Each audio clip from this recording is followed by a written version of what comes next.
Welcome to my world. Handicapped man down at a charity feed. Great spread this morning. God, it was horrible. But it made what I needed to happen. Then I had these people that stopped and said, "Hey, you want some shoes?" I said, "Yeah, I was going to need to get some anyway. So might as well." And if it really comes to fruition, help them buy more shoes so that we can help more people. I'm not we, but you know what I mean. Hell, might as well. There's nothing wrong with helping someone. Race friends, they're back together again. Live from Daytona Beach, Florida, it's Scratch with a K. And live from Las Vegas, it's Alan Michaels. Right here, right now, on the flagship station, the WCOBM TV network. It's on Pit Road Racing. Live from downtown Las Vegas at 450 Fremont Street. That is where the broadcast headquarters are. Just right on the other side of this is the Gene Woods Racing Experience, 12,000 square foot slide and drift track. And on the far side of that of this building is the Hot Shoe Hall of Fame. Sitting here with me, Scratch and Diane will join us here in about 15 minutes. Top of the hour, 4 o'clock up on a Thursday afternoon. And sitting next to me is the three-time U.S. Open Speedway champion, NASCAR driver, Lucas Oil. I even think you drove snowmobiles, too. Didn't you do that, too? I did a little bit of that. You did a little bit of that. Gene Woods is welcome to the program, sir, and thanks for taking time out of your day to join us. Thanks, Mike. Anyhow, let's get started. How did Gene Woods get racing? I had an older brother that was 10 years older than me that raced motorcycles, and he kind of opened that door for me. He was, when I was 6 years old, he got me a little mini bike, little home-built mini bike, and that's how it all kind of got started. Youngest driver you told me that was ever a rider, actually not a driver, a rider that was hired by Honda with a contract? Actually, the first factory-supported team besides Daytona, where they took the Hondas down there, was Jeff Ward and I on the mini bikes. On the mini bikes? Yeah. And went in there and tear them up? Yeah, it was a long time ago. What were they? Like little Honda mini trails or the trails? Well, it was mini trails, and then it was the SL70 when they came out. It was the real support that they gave us. Then the XR75 came too. I remember I used to have one of those things, the XR75. I was the test rider on the XR75, and by the time I got onto an XR75, I was already doing something else. I was racing a 125 by the time they came out. Really? Yeah. The old Elsinore, the green Elsinores? I had one of the Elsinores that they got me. Yeah, I was too little for it anyway. But those things were little rockets back in the day. I had one too. I had an Elsinore one, and you had the boys from the Pentons and everything that were in for the Hot Shoe. There was another guy that was associated with them. He figured out that he could take it off and put a sleeve down in there and make it a 100cc bike. And we used to run them in a junior class. Oh yeah. And one guy that said I was cheating, broke the bike down, and back then it cost him $100 back then. You got to remember this is in the 70s, so $100. Bike only cost $700. Yeah, but anyhow, that's the way I had a good time. So that went on. What about NASCAR? NASCAR just came about after I raced motorcycles, and it was kind of an opportunity that I saw to go do some racing again, right? And to be able to put some big sponsors together and make a living and kind of do what I like to do. You were the first actual racer that actually landed the Monster Energy brand before anybody ever had them. Yeah, and it was kind of by it's a long story, but it's probably a good lesson on how to acquire a sponsor. Really? Yeah, we were tied in with Auto Trader at the time, and I put a deal together with Auto Trader and Circle K, and then I put a deal together with Auto Trader, Circle K, and Monster. And Monster all together. And then a couple other people came along, and then after that, Lucas Oil Racing, racing. We went Lucas Oil Racing, and it all kind of happened for a reason. We had a sponsor, Deja Vu, which is the chain of adult clubs, 180 up across the country. We bought a Craftsman truck, built a Craftsman truck team, was ready to go racing, all funded, ready to go, had the uniforms made, the trucks, the whole deal. And we had initially contacted NASCAR, and Dennis Huth at the time was the VP of NASCAR, and he said, I'll tell you exactly what he said. I told him, I said, Dennis, I have kind of do your sponsor. He goes, who is it? And I go, Deja Vu. And he goes, oh, the titty bar. And I go, yeah. And he goes, well, what do you plan on doing? I said, well, our plan is to go race. That's what it really is. And he said, well, you're not going to have any naked girls or pictures. And I said, no, it's going to say Deja Vu on the truck, period. That's all it's going to say. We're here to race. And he said, okay, well, I don't see any issues with it. go ahead and do it, and then when you're ready, we'll just approve the graphics. So send me a rendering of the graphics. This is before they had any computer rendering. Right. And so we got about, I don't know what it was, a month and a half before the first race at Fontana, and I sent the graphics to him, and I didn't get any reply. So I sent him a registered letter a week later and said, "Hey, I sent you the graphics and I haven't received any reply." Well, the next day I got a letter back that said, "After reviewing your graphics, not conducive to the image of NASCAR, you will not be allowed to compete." And it went as far as to say, even if it was Deja Vu real estate, you're not allowed to have it on there. So they completely stopped us from the deal. I don't think a lot of people know that, of course, I've been involved with this. It basically was just a set of legs with fishnet hose on it, right? That's all. That's all the logo was. Yeah. There was no the "Come Ride Me" and the girls and all this and that and everything bouncing around. It was just simply a pair of legs. That's all it was. That actually, if you look at it, the legs could have been they could have been put together of the Rockettes. Yeah. I mean, that's what the Rockettes were. They were just the people from Deja Vu. They're racers. They're from Michigan. Yeah. And they just wanted to go race, and that's what we did. And we wound up racing another series. And I had done something. A friend of mine that owned a West car called me and said, "Hey, I'm interested in your truck. Why don't you drive my car?" Dick Midgley from Vancouver, Canada. And so we raced at Irwindale. We did fairly well in it. And I kind of like, this is kind of cool. I did pretty good. I never even set one before. Right. I can do this. And there was some money out there, and to be able to fund the team, and that's how that evolved. Right. To make a short story longer. So then after that, after the trucks, did the snowmobiling and all that fall in between all this and that? No, that was all when I was a kid. 15 years old, I was racing snowmobiles. My brother raced motorcycles, and I didn't know if that was what I really wanted to do. I really wanted to be a hockey player. Really? So we moved to Mammoth, and so I could join the hockey team. Well, we get up there, and they don't have an ice rink in Mammoth. So we wound up racing snowmobiles and motorcycles. And when I turned 16, we moved back to Southern California. I started riding Speedway. That's so wild that you said that. Derek Cope, that won the Daytona 500. You know what Derek's initial goal was? He was going to be a baseball player. There you go. In college, he threw his arm out, and they said no matter what surgery they did to it, it would never be right again. So what the next thing that he did, he jumped into a Bandolero car 2 years later in a super late model, and 2 years after that, here we go. We're on our way, but that's how it is. I would take a quick break here real quickly. When we come back, we're going to talk to Gene and talk about the Hot Shoe Hall of Fame. This is something that he has put together for the motorcycle industry, and it is 99% of the motorcycle industry, but there are some crossover people in there too. So we'll talk about that. It's all coming up for you right after this quick break. Back in 30 seconds, everybody. On Pit Road Racing is live from the WCOBM downtown Las Vegas. Are you ready for the wildest ride on Fremont Street? The Gene Woods Racing Indoor Go-Kart Track Experience. 450 Fremont Street, suite number 171 on the corner of Las Vegas Boulevard and Fremont Street. Open 7 days a week, noon until midnight. Strap yourself in, pull your safety belts tight, and feel the power and the speed at the Gene Woods Racing Indoor Go-Kart Track Experience. Downtown Las Vegas, Fremont Street, 450 Fremont Street, suite number 171, right on the corner of Las Vegas Boulevard and Fremont Street. What are you waiting for? Log on, get your tickets now. It's time to go racing at the Gene Woods Racing Indoor Go-Kart Track Experience, 450 Fremont Street, downtown Las Vegas.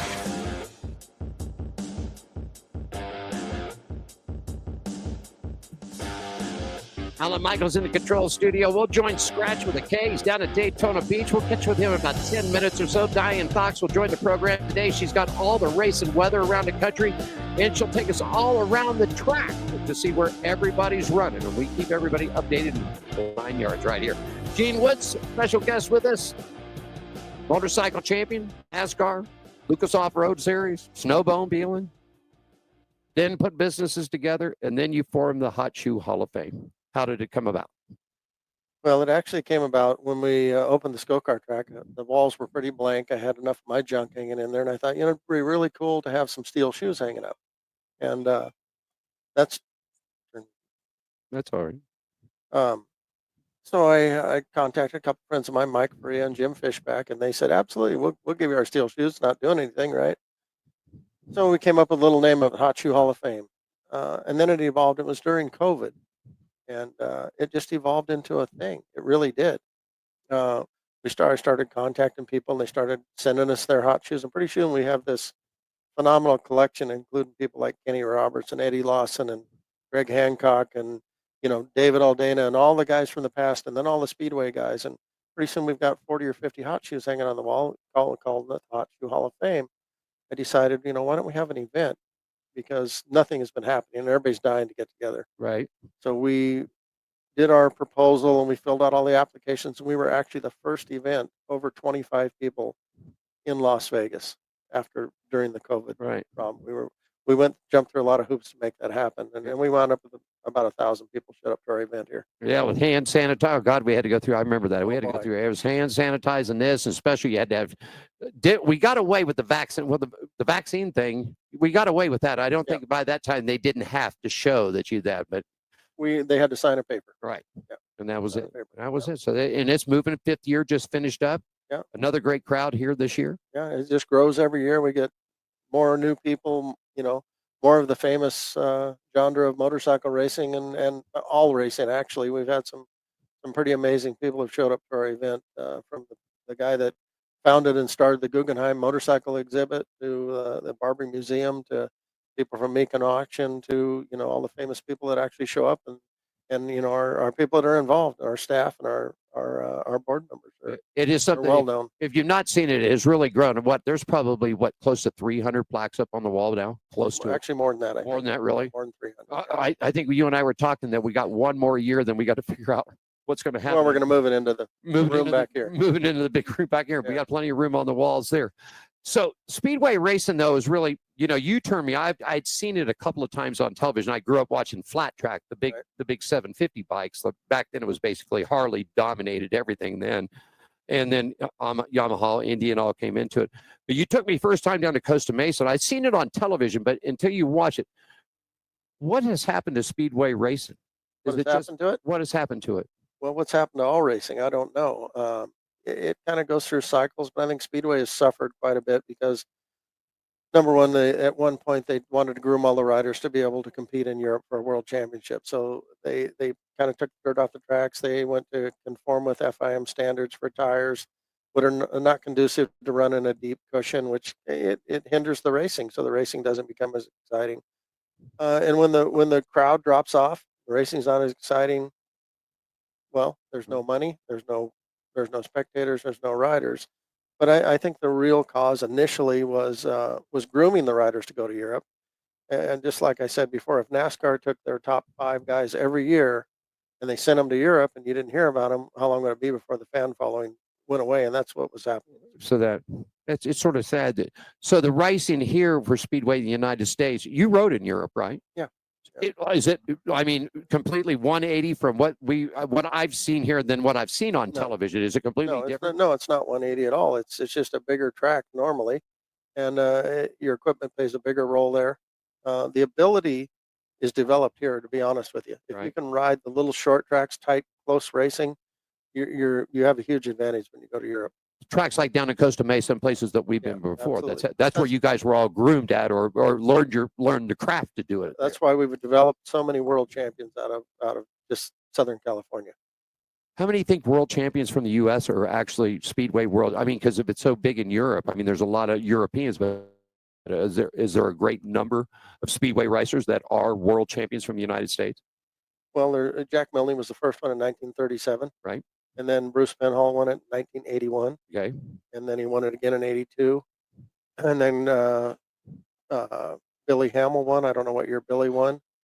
And then Sam Malenko won. Right. And then Greg Hancock won 4. Right. Hancock won 4. So he's won the most of them all. He's won the most, and he's the most prolific Speedway rider basically in the world. To some point, definitely the most prolific American. Met Craig. He's a real nice guy. Oh, he's a real nice guy. Kenny Roberts is a good, nice guy. I always thought I did an interview with Kenny, and somebody told me after, he said you needed to wait for Kenny to get about 4 vodka and cranberries in him, and he'll really talk then, But so let's talk real quick. We got a couple of minutes left in this. Racing, to when you've seen it today, you've been in it longer than I have. I started covering racing back in 1988. First race I ever went to was in when Petty won his 200th. I think in 76 is when he won his 200th. Right. My father, we were in Florida. He goes, "Oh, you want to go see these stock car guys run?" And we got some tickets through the hotel we were staying at, so we went and saw that. But I started covering it, and then And it's definitely changed. Racing has definitely changed. Is it change for the good? Is it change for the bad? I don't know. It's hard to say. At least we still have racing. It's definitely changed, without a doubt. I mean, it used to be guys that built their own equipment, did their stuff by themselves. I mean, we were probably, honestly, when I was running the West Series, we were probably one of the last NASCAR teams that did everything in-house, including building their motors. That wasn't a giant organization. We had 4 or 5 guys. Right. That were one guy full time. Now, and even now today, you know what the thing of it is, the crew chief always got paid a lot of the money, the big money, right? But really, it's not anymore. It's the engineers now that are really making the bucks, especially with Formula One, IndyCar, and NASCAR. Well, I think the biggest problem, the biggest setback, it's turned into such a money game. Right. It's just, I mean, like they say, if you want to go run the Cup Series, bring $5 to $10 million. You said we don't care who you are. Kyle Busch just did an interview 2 days ago, and they asked him, he said, how can you get into NASCAR's Cup Series? You know what Kyle Busch told him? No. He said, bring $6 million to the table, and Joe Gibbs will put you in a ride. There you go. That's exactly what he said. Yeah. I mean, I'm not stating something that Kyle didn't say. It's on public record that he said it. There are very few guys that come out of the talent pool that are just phenomenally talented. The Kyle Larsons, people like that. That didn't come from huge money. No. I'm sure Tony Stewart didn't come from huge money. No. He came from talent. Yeah, he did come. And Jeff Motley, his final appearance before he left and took his new job, he said this on the show. He said, Alan, there are so many guys out there, young kids coming up and guys out there that have just as much talent as anything that you will see on the track on a Friday, Saturday, or Sunday, day, night, or whatever, that don't get a look because it all came down to the scratch. They haven't got, like Kyle Busch, you ain't got $6 million to hand Joe Gibbs and he'll put you in a car. Something else. You think it'll get better? You think things will switch around? I don't know. It would be nice if it did, right? If they came up with a series that was just talent based. Yeah. I always said this: if SMI, Speedway Motorsports Incorporated, which has our track here, Charlotte, and all those, if they had a Talladega or a Daytona, game over.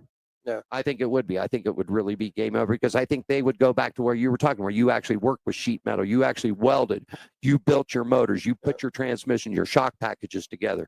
And that opened up. I was very happy to see that I don't know if you caught this, F1 has been allowed a license to run Cadillac in 2026, which has opened up the door for Andretti Global. Right. And he's already got a production car ready to go for NASCAR. So I hope this goes. And of course, we know now Dodge is going to go back into the truck series, 27 for Xfinity, and then possibility for a 2028. Yeah, very cool. What do you think of, let me ask you this, what do you think about them running in the streets and baseball parks and football stadiums? And me personally, I don't care. If you're going to line up and race, who cares where it is, right? Okay. That's really what it is. And instead of a purpose-built stadium, there's some beautiful racetracks out there, but it's also kind of cool to go run a street course somewhere. I mean, we used to run the streets of LA. It was pretty cool.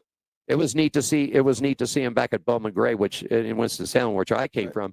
I mean, that place is packed every night. But everybody that I talked to, and Kyle Larson even said this in an interview we played on the show, that he said that place was absolutely. He raced there one time back in the ARCA East series. Back then, he rode there one time, and he said, we were told when we got there, this place is truly the madhouse. People will scream, they will yell, they will throw stuff. Drivers will fight, and people in the stands will fight. I mean, if you don't like the guy that I'm sitting next to, and you take him out, we're going to go at it before it's all. Well, what was racing built on? It was built on that, right? Yeah. Go back to the roots. Yeah. Go back to the stuff that made it popular instead of what it's evolved to. Well, look at Allison and Yarborough down to banging off the backstretch. That's what made NASCAR famous, right? It was on the first time on CBS, and there's a big fight. Yeah. Yeah. Richard Petty just twiddled his way right on around the crowd and said, you all knuckle it out and we're done. Next event coming up, we got a date coming up for next year, I think towards the end of January or so. It'll be the end of January. We haven't released the date yet. Okay. Well, that's good. Bullring's back in action again. Yep. Our buddy Johnny Spilotro had another good weekend, another top 5 finish for Johnny. Man, he's proud of him. He's doing that kid works hard. He does. He does work hard. We got Johnny coming on the show next week. He's going to spend a half hour with us. He's going to come in and co-host with us next week and have a good time with us. I'm really happy for them. And Las Vegas, we'll leave on this. Las Vegas has really put out some really good racing people. I mean, we all know the Busch brothers. Right. And like Jeff said, it was Kurt really that opened the door for everybody. Kurt's the one that got the big national attention that opened up everything, and then Kyle just sort of fell along. But there's before that. You have to look at how that door was open too. Chris Trickle, with the unfortunate incident with Chris Trickle. Chris was on his way to becoming a NASCAR star, and when that incident happened, it opened the door for Kurt Busch. For Kurt, he got he got Chris's ride. Yeah, he did. He absolutely, because he was on his way. He was on his way to do the test session and get certified with it because he'd run the touring series back then. Right. And of course so he had that one other step to do. But yeah, that ride was going to him. And tragically, 23 years ago, Chris was killed and still haven't found out who it was. Yeah. Go ahead. No, I was saying it's all about timing, right? Well, and there's guys like Dylan Kwasniewski. His dad was the guy that was the big PR guy over at the Hard Rocks and got that whole deal with Rockstar putting together. That kid had Jay Beasley, another good kid, won a championship out here. Right. He tried to develop a series, and he just didn't have good equipment up underneath him. And if you don't have you can have talent, but you got to have equipment too. I mean, yeah, and then it's like, once again, it's all about money. There's a guy that raced at Aaron McMoran, right? Phenomenal racer. I've raced him in go-karts, just at my track. The guy's unbelievable. He's capable of winning in anything, but what can get him to that next step? Yeah.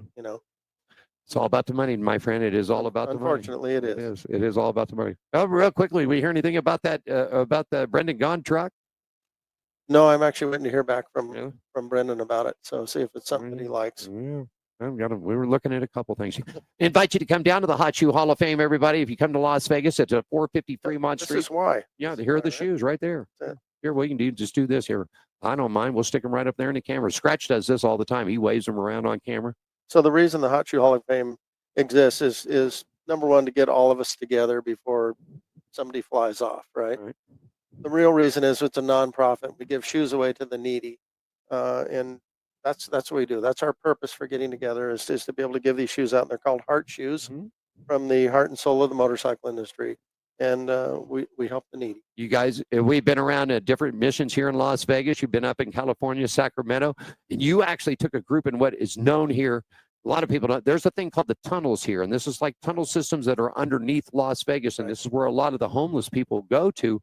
And it is not a fun place. It's not where you want to hang out. Yeah, it's not a place. Yeah, you don't want to stop down there and ask them if you got a cold beer or anything like that, or a soda. I mean, but you actually took a group down in there, and went into the tunnels.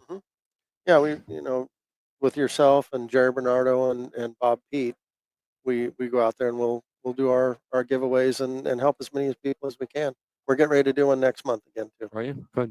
450 Fremont Street, if you'd like to come down. In fact, I'm going to do this real quickly before Gene pops out of here. Let me just do this. I'm going to throw the ticker across the bottom. If you would like to help us out, we do not take any money for this.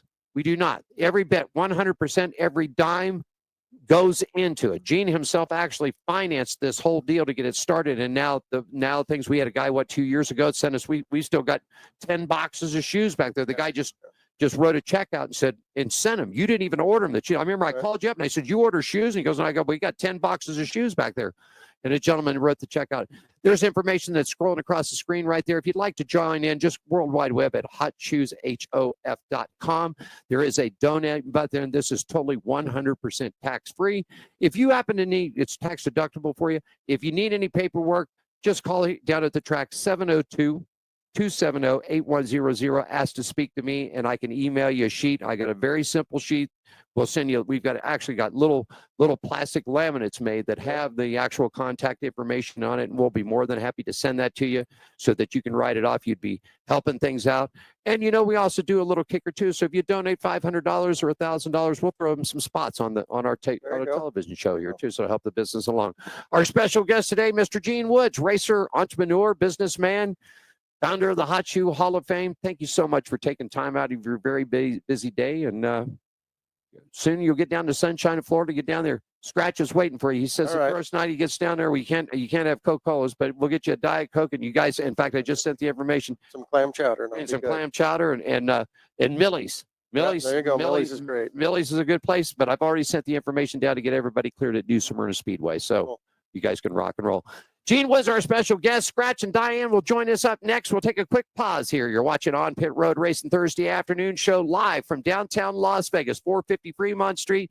Come visit the Hot Shoe Hall of Fame and also come take some rides on some go-karts. 12,000 square foot indoor slide and drift track. It's the only one that's licensed in the state of Nevada.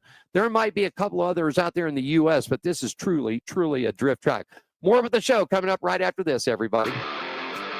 Are you ready for the wildest ride on Fremont Street? The Gene Woods Racing Indoor Go-Kart Track Experience. 450 Fremont Street, suite number 171 on the corner of Las Vegas Boulevard and Fremont Street. Open 7 days a week, noon until midnight. Strap yourself in, pull your safety belts tight, and feel the power and the speed at the Gene Woods Racing Indoor Go-Kart Track Experience, downtown Las Vegas, Fremont Street, 450 Fremont Street, suite number 171, right on the corner of Las Vegas Boulevard and Fremont Street. What are you waiting for? Log on, get your tickets now. It's time to go racing at the Gene Woods Racing Indoor Go-Kart Track Experience, 450 Fremont Street, downtown Las Vegas.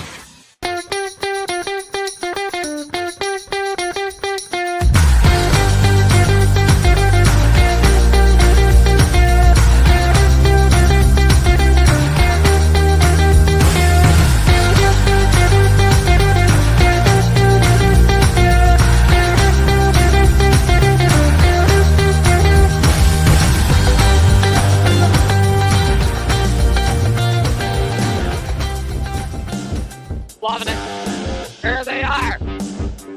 Got the hot shoes right there, buddy, with the scratch. Well, right there. There he is. Yeah. Something else, anybody? He is something else. You know, hey, secret about these. I didn't get my racing shoes in time for my first race that I ordered.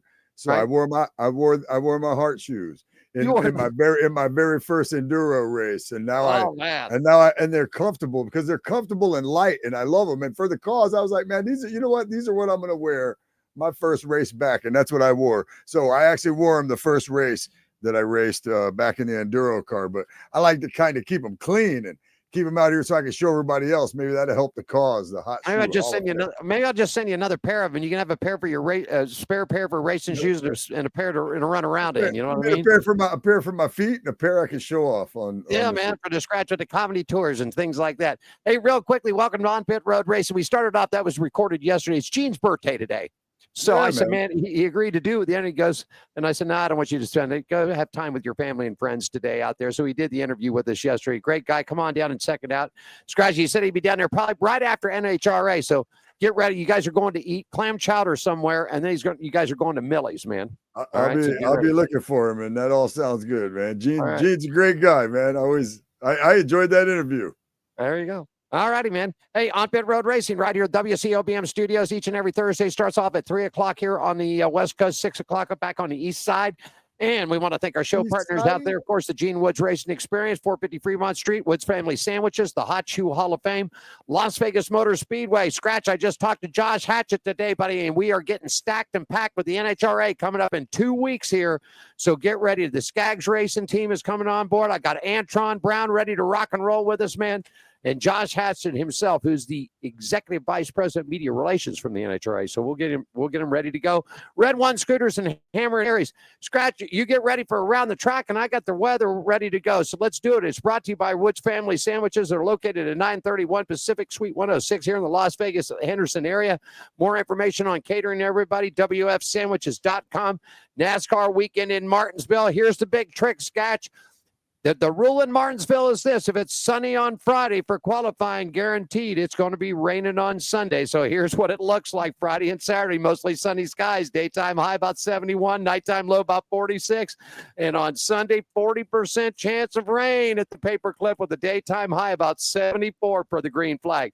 NHRA's back in California at Panoma Dragway. That's the In-N-Out Burger Panoma Dragway. Mostly sunny skies for the drag racers all weekend long at the Winter Nationals. Daytime highs up in the upper 70s, nighttime lows in the mid 50s. And for the World of Outlaws this weekend, man, the sprints are heading to Lawton, Oklahoma Friday night, where they've got 50% chance of rain there. But it's going to, Slimely, they say, is going to be working it out by the time green flag falls, about 73 degrees. The show moves to Park City, Kansas, to 81 Speedway, where they're looking really good for Saturday and Saturday night racing. It's all done about sunny skies, about 73. And dropping off into the low 50s out there. So that's a look at racing weather around the track, brought to you by our good friends at Woods Family Sandwiches. Scratch, where are they racing at this weekend, my friend? Tell us all about it. Yes, sir. We got AMA Monster Energy Supercross number 10 in Seattle, Washington, March 29th at Lumen Field. Flat track racing Saturday, March 29th at Yamaha Sanoa Short Track at Sanoa Raceway in Sanoa, Georgia. Speedway East Coast Champion Speedway, May 3rd, Spring Classic. Action Park East, May 24th, Outlaw Nationals Round 1.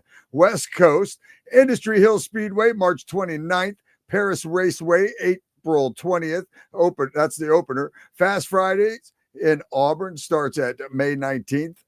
Costa Mesa 55th year starts April 12th. Formula One, April 4th through 6th, the Japanese Grand Prix. IndyCar, April 13th. Acura Grand Prix at Long Beach, California. Love Long Beach. In the streets of Long Beach out there.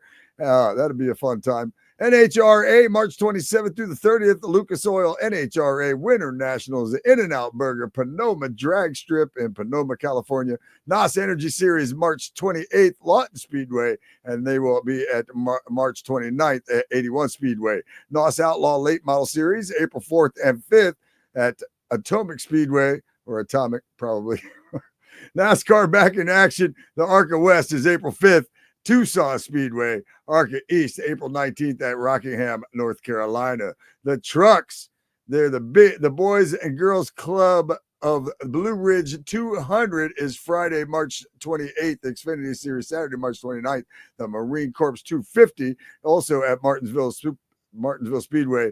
The Cup Series is Sunday. The Cookout 400 Martinsville Speedway. And I'm going to be racing my Enduro car at Ocala Speedway this Saturday night. That's a look around the track, and I'm sure I'll be looking around the track when I go to You got it all fixed and ready to go, man. We'll talk about that new car, and we'll talk about the new car you picked up at the end of the show today. Hey, our next special guest is standing by. Mickey Gentili is on the line right there. We're going to take a quick break, and we're going to go race around the country with Mickey. We're going to do it all coming up, everybody, in just about 60 seconds right here on Pit Road Racing. Alan here in Las Vegas, Scratch with a K down in Daytona at the Nut Shack Studios there. We're back in 60 seconds, everybody.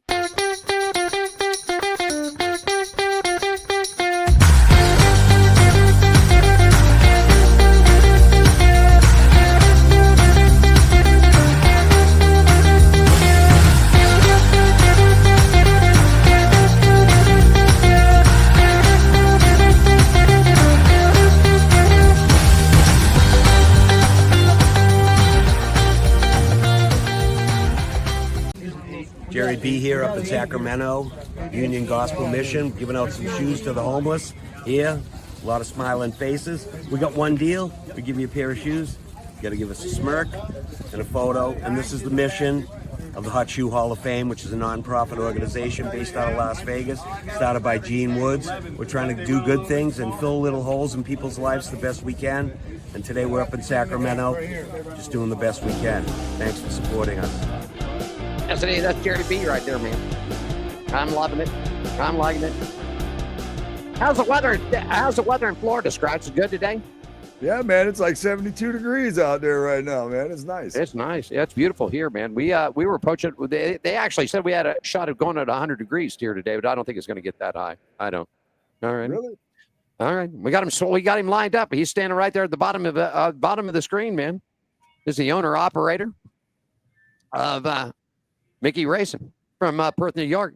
Mickey Gentili, welcome on Pit Road Racing, my friend. And the first thing that we always ask you, started off, man, tell us how you got involved with racing and how your racing career is going. It's all you. Good afternoon, sir.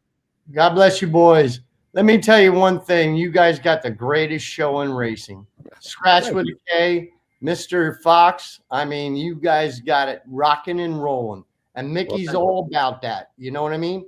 But I was a wrestler in high school. 98 pound, and when I was a kid, the Dinasini family, I had a real good buddy of mine, and we built this wooden cart, and I was the smallest kid in the neighborhood, and we ran that sucker down the street, and then I raced go-karts, and then life took me on a journey. I got a 70 Camaro, rode around town.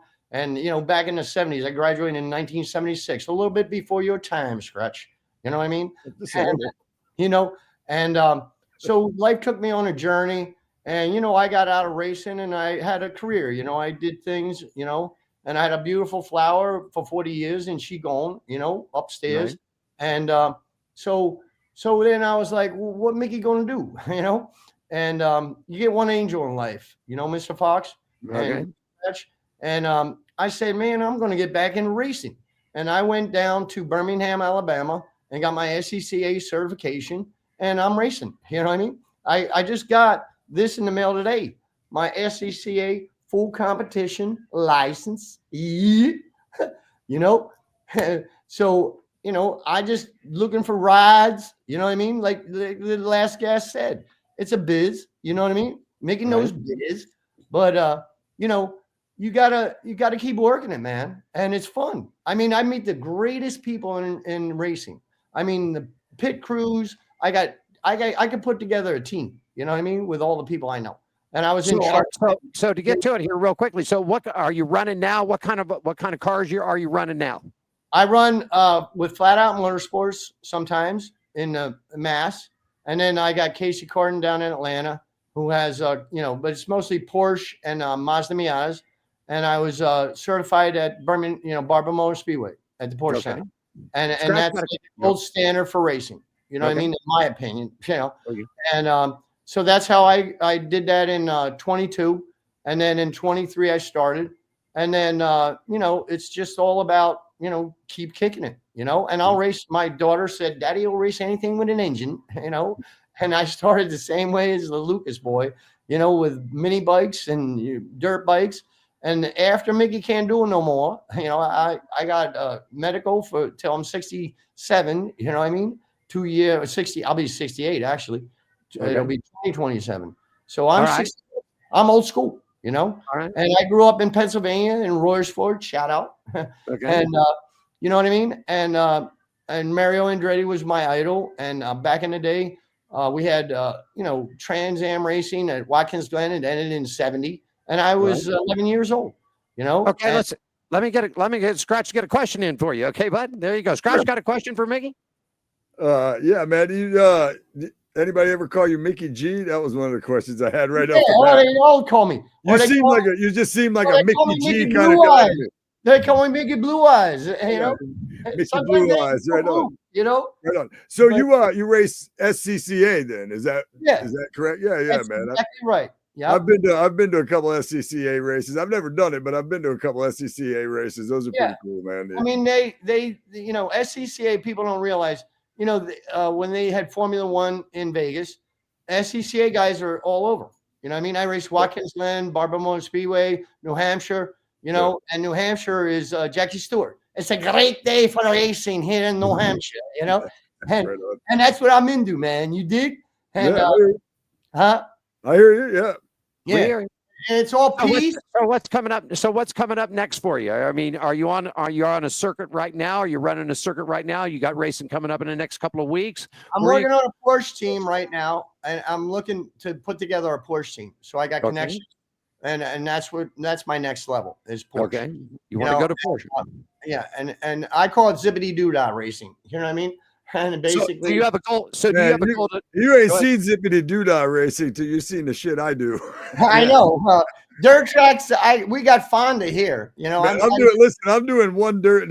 I'm not any good on dirt. I'm about to race on dirt though this weekend. Dirt is cool. But I'm doing these tour destructions, and it's like that full contact racing. It's like what you do, but we run into each other. I mean, as Mr. Fox knows, like the 8-track, we used to have the 8, you know what I mean? Right. And figure 8 racing. Okay. Yeah, well, they do that at these tours. And that was cool.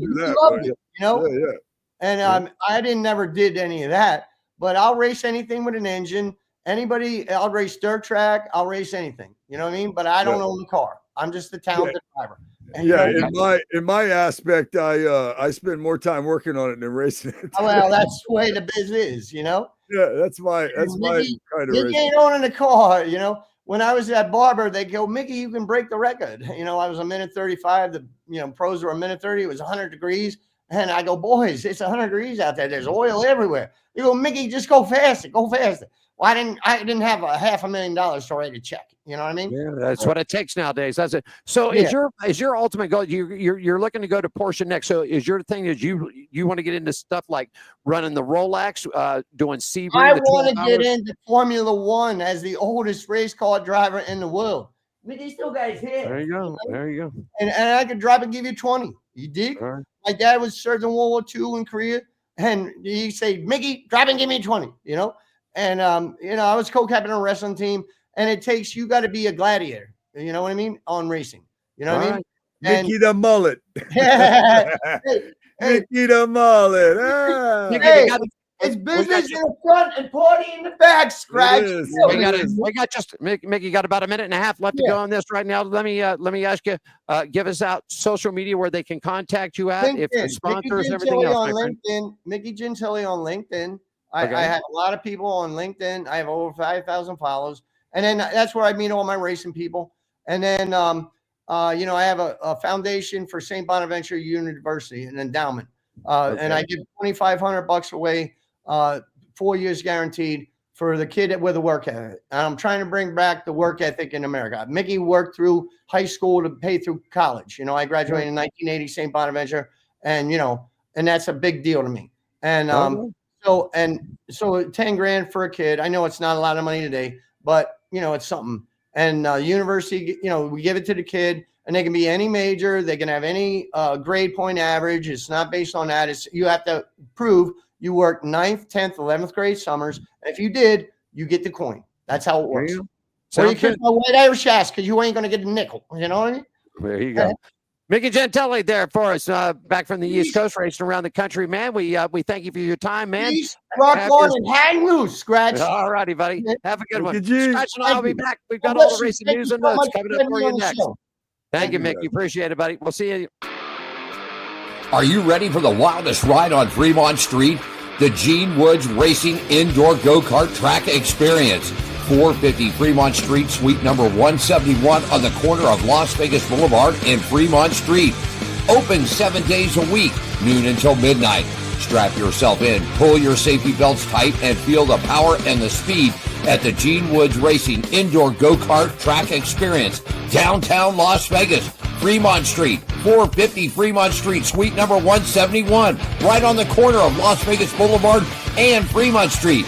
What are you waiting for? Log on, get your tickets now. It's time to go racing at the Gene Woods Racing Indoor Go-Kart Track Experience, 450 Fremont Street, downtown Las Vegas.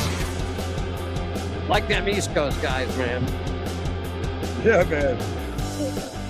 Mickey G, baby. Mickey G, there you go, man. He had the mullet. He had it all, didn't he? Yeah, man. That's my kind of ever- dude, I've- man. I've- I'd hang out with that dude. You go hang out with him? He seems Yeah, like he'd be I'd a cool hang dude to out have with a him. cold beer with. You know what I mean? Yeah, man. All righty. Alan Michaels live here in Las Vegas, Scratch with the K at the Nutshot Studios down in Daytona Beach, Florida, man. Let's get it kicked underway. We'll get it started off with, let's get with NASCAR results and all that. I'll pull my stuff out, Scratch. You get yours ready to go. The segment brought to you by the Las Vegas Motor Speedway, LVMS.com.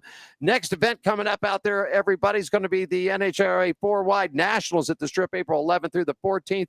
NASCAR returns back to the Speedway, the round of 8, the South Point 400 coming up for you October 10th, 11th, and 12th. Tickets for all the events out there. At LVMS.com. Scratch, start us off with the trucks, buddy. Tell us all about it, my friend. Yeah, man. Well, the pole was won by Corey Heim, and the race was won by Kyle Larson. It was the Baptist L 200 NASCAR Craftsman Truck Series race at Homestead Miami Speedway. It took place Friday night. The win was his first of the season, first at Homestead, and fourth career Truck Series win. Lane Riggs finished second. Corey Heim. I keep wanting to call him Corey Haim.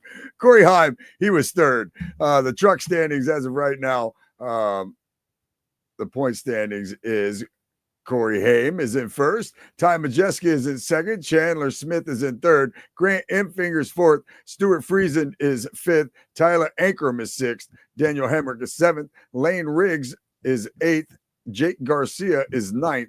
Caden Honeycutt is 10th, and outside the top 10, Ben Rhodes, Tanner Gray, Gio Regario, Matt Crafton, and Matt Mills. You got it. Making a last lap pass, the number 7 Justin Allgaier won the Hard Rock Bet 300, the Xfinity race at the Homestead Miami Speedway. Second straight victory of the season, and his first top 5 finish in 17th career Homestead starts. Allgaier also received a $100,000 bonus in the Xfinity Dash for Cash program. It was Sam Mayer, Austin Hill, Kyle Larson, who was looking to start the sweep, but wouldn't get it for the Xfinity Series, followed by Sheldon Creed, your top 5. After the 6 of 33 events, here's how it looks. It's Allgaier up front with 2 wins. He's got 12 playoff points and regular season championship leader at the current time. Austin Hill and the number 21 machine's got 1 win, 9 playoff points. Jesse Love. Dan, I'm telling you, Scratch, Jesse is still cooking it, buddy. He is still cooking it. He's locked in, got a win, 5 playoff points. Then you got Connor Zinlich. He's in there with a win, 5 playoffs. Then you're going to break it down to Sam Mayer in 6.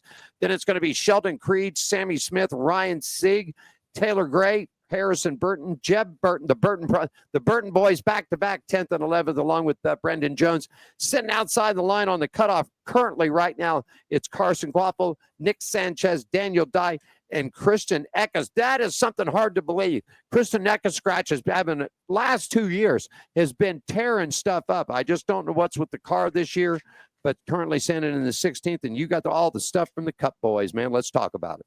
Yes, sir. Alex Bowman, he won the Busch pole for the Straight Talk Wireless 400 NASCAR Cup Series race at the Homestead Miami Speedway with a speed of 168.845 miles per hour for his first pole of the year. First at Homestead and 6th career, but 2 out of 3 ain't bad. Kyle Larson, he got the win in Homestead to pick up his first win of the 2025 NASCAR Cup Series season. Ryan Blaney, who led 126 laps and was strong all day long, it looked like he was the one to beat, but with 60 laps to go, Blaney's Ford Mustang blew up.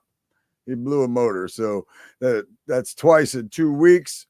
Rolling down, the fight went on and off with Kyle Larson, Bubba Wallace, Alex Bowman. Wallace's car faded, and with just under 15 laps to go, the 2 Hendrick cars would go at it. So Larson's Chevy was just too strong. And the top 10, Kyle Larson, Alex Bowman, Chase Briscoe, Denny Hamlin, Chris Buescher, AJ Allmendinger, Tyler Reddick, Ryan Preece, Justin Haley.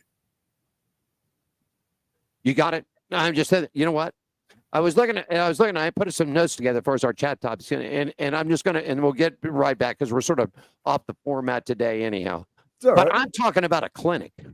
Kyle Larson just put on a clinic Sunday, Scratch. I mean, really, the whole weekend long, winning the truck race, like you said, finished up in 4th in the Xfinity, then shot up. Now, here he goes. But what a lot of people didn't realize, then he shots over and goes and runs a dirt race, wins that over at Kern County, then comes back and wins again on Sunday. And it wasn't easy for him because early in the race, Larson's car got tagged. They jam a hole up in the right front. So Larson does the thing. He does the old Dale Jarrett. I'm just going to get the hell out of the road. My car's not beat up too bad. So let me just get out of the way here, save my car, don't get it tore up anymore, and kept it close. Great pit calls, great execution from the team. And until that point, like you said, it was Bubba Wallace, Denny Hamlin, and Alex Bubba. Well, Bubba burned his tires up, and Denny just faded. With 20 to go, that's when he made the move. And I'm just telling you, all around clinic, man, that he closed when it got down to 15 to go, 8 car lengths, and closed it that quick. I don't know, Scratch. I keep pushing this horse, but tell me somebody else that's in a race car right now that's got that much talent that can do what he can do. Tell me, is there anybody? Well, I don't know, but I can tell you, I mean, that's all around you're talking about right there. Yeah. But I mean, Christopher Bell's kind of showing, at least in the Cup car, that he might be able to, he can give him a run for his money, at least in that. So I don't know. Yeah, he's great. I saw all that. I was surprised that he didn't sweep the whole weekend, to be honest with you. I didn't get to watch the Cup race because I was working on my enduro car, but I did check the lineup throughout the race, and I kind of thought, I felt like, especially after what happened to Blaney, that maybe Bubba was going to have the opportunity to really win, but yeah, like he burned up his tires, so that was into that. Yeah. But yeah, man, Kyle Larson, I thought in my opinion, he was overdue for this year. I'm just telling you. And a bad break for Blaney. It really was. It was a bad break. Super fast forward, total handling, grip, everything. I mean, the thing was it was a rockin' hot rod. He wins stage 1, top 3 in stage 2, has great pit stops, no hiccups at all. Leads 126 laps of the race and 60 to go. The motor blows. Like you said, 3 weeks in a row, actually, he's out because at COTA, he blows a motor. Here in Las Vegas, he gets tied up into an early wreck that takes him out. Then he goes this week and blows up another motor there. I don't know. It's a rough start. What does Blaney and the team need to do, buddy? I don't know. But he's sitting, he's sitting at he was a champion 2 years ago, and right now he's sitting at 11th in the points. But we talked about this about several drivers already. Kyle Larson was one of them too. Yeah. Hey, a win changes all that. A win changes all that. So that's what he's got to. That's what he's got to do. He's got to win because a win changes everything. Well, it doesn't really. You win, you're in pretty much. So you're in. Yeah, you're in. And he's going to win. He's not going. I'm David Blaney. That's funny. That shows my age. Ryan Blaney. He's not going to not win. He's going to win a race. He's going to win. He'll get. I feel confident he'll get in. So just bad luck. Not everybody has good luck every race. How about this? I don't have any. How about this? Let's talk a little bit about Kyle Busch keeps having the ups and down runs this year. 2 good weeks in a row. Phoenix cars junk. Teammate Austin Dillon had a good. You know what? They really commentated an MRN. MRN had. The coverage that MRN gives. And I mean, this is a radio broadcast, and I mean, the team was so on it this week. They really were, Scratch. They were so on it that you were actually listening to the broadcast, and if you closed your eyes, it was so good that they put the images right into your brain. It was so good. That's good radio when you're listening to sports. How about RFK? Ryan Priest, 2 weeks in a row. I mean, this guy's starting. Now, we did an interview. We did the Snake Pit interview with Ryan after the race here in Las Vegas. It blew up. But I mean, he's having a good push in the 17 cars. Brad Kay's still looking, buddy. Brad Kay's having a tough time. What do you think? Yeah, I would say he is. And then you were talking about Kyle Busch. I mean, Kyle Busch is outside the top 16, and he was up there for a little bit. I forget, like top 6 or something for a few races, a couple races there. Yeah. So he's kind of dropped off. I mean, the cars they're building good. They're building good cars for everybody there. Henry or Richard Childress Racing RCR is building good cars. I mean, they're building kick-ass cars for Jesse Love. Austin had a really good car this week. He had a really. But there's a difference in being one of the top dogs in the Xfinity Series and being, being kind of a setback. Richard Childress Racing isn't what it used to be. No, it's not. No offense to them because I kind of like them a little bit, but at the same time, I mean, it's easier to be a top tier team in the Xfinity Series. I always hope that Dale. That's where I wanted Dale Jr. to go. When Dale Jr. broke up after his dad, after the passing and DEI pretty much went to hell in a handbasket. Yeah. I was hoping that Dale Jr. would sign with Childress. I really did. I thought he would. I think that if he'd have got there, I think he'd have got a championship there. I really do. I don't know the whole stories on everything. I saw what I saw. Yeah. And I watched what I watched, and it just didn't seem like. I don't know. I just think that I don't think he had the equipment. He had equipment to win, which he did win at Hendrick. He had the equipment, but there was just something lagging. There was something lagging, and I think that if he would have went to Childress, I think he would have stacked everything behind him. I really do. I think Dale Jr. had a great career. He didn't win a championship. He had a good career. Yeah, for sure. But it is. I don't know. Hey, listen, there's nothing wrong. There's nothing wrong with being a lifetime Xfinity Series racer. Not saying we're talking about Dale Jr. I'm just talking about in general. Right. There's nothing wrong with being if you were a 7-time Xfinity Series champion or runner-up or something in those ranges, there's nothing wrong with racing. Man, race where you're good, man. You know what I'm saying? Like, race where you're good. Matt Crafton made a. I was just going to say that. I was just going to say that. Yeah, he's had a hell of a living being a truck racer his whole career. And I don't think he's ever wanted to do any. I really don't think. In fact, I asked him one time if of course, if you have the money and you have this, and somebody offers you the ride, you're going to. But he's told me on a couple occasions that I got to talk to Matt that he's happy where he's at. He loves running the trucks. He loves the competition there. So look, Ron Hornaday, Jack Sprague, those are all guys that had no problems flirting with other series, right? But home was the truck series. That was home. So, I interviewed Tony Stewart. I interviewed Tony Stewart last year and Matt Hagan together at the track. Tony Stewart told everybody.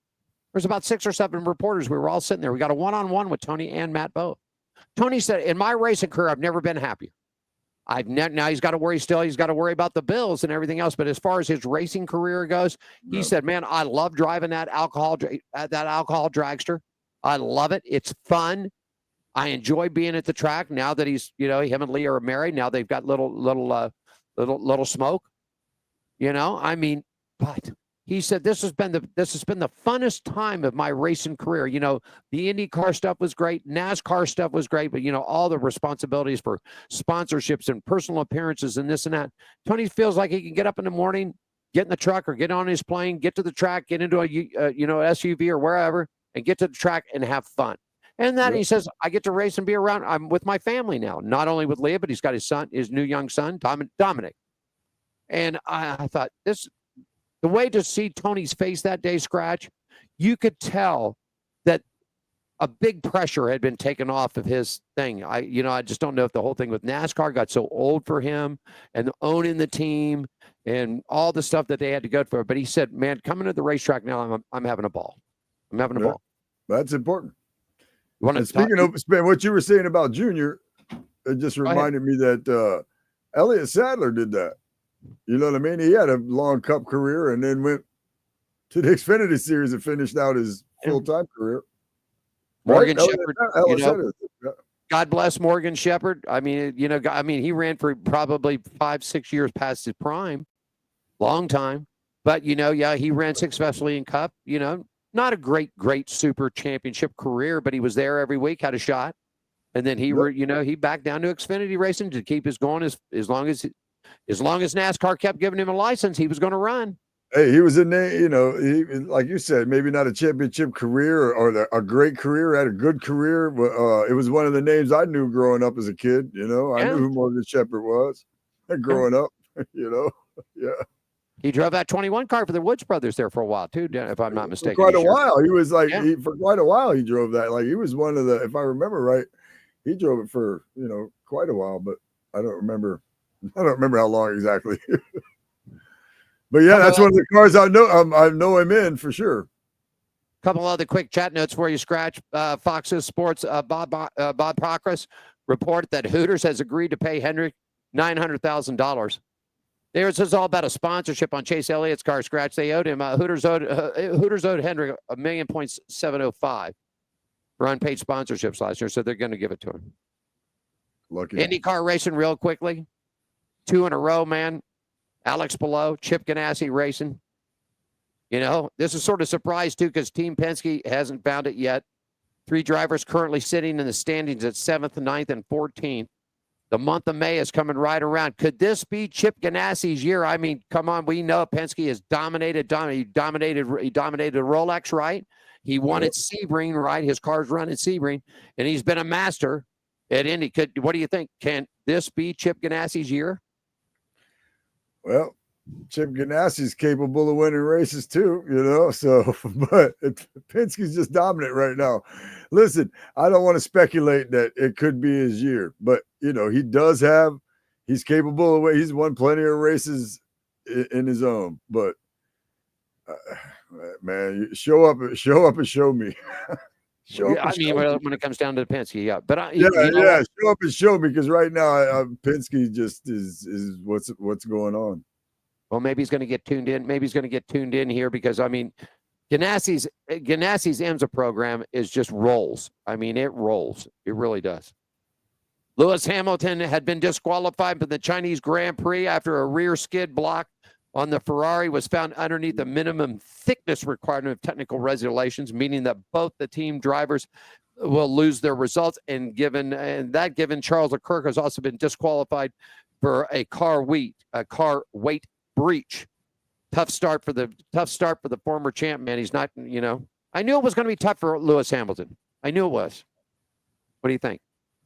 I didn't think it was, but you were right. But that's because you have more knowledge in that style racing than I do for real. Because yeah, I thought it might be an easy transition and everything would work out just fine and it wouldn't skip a beat.